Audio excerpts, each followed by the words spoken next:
ADRA delivers critical aid to refugees in Kursk, a conflict-affected region in Russia.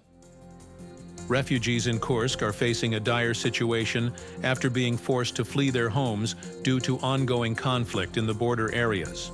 Thousands are now living in temporary shelters as the humanitarian crisis continues to grow.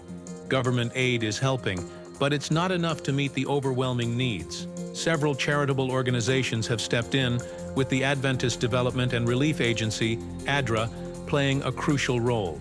From the earliest days, ADRA has provided essential aid, including food packages and folding beds. As the crisis continues, the demand for clothing, bedding, and shelter remains high. In partnership with other entities and volunteers from local churches, ADRA has delivered over 1,500 bedding sets and 100 folding beds to Kursk, offering immediate relief to displaced families. The total aid provided has reached 2.2 million rubles, and ADRA remains committed to delivering ongoing support, addressing both immediate needs and long-term recovery. ADRA's work in Kursk shows that even in tough times, compassion brings hope.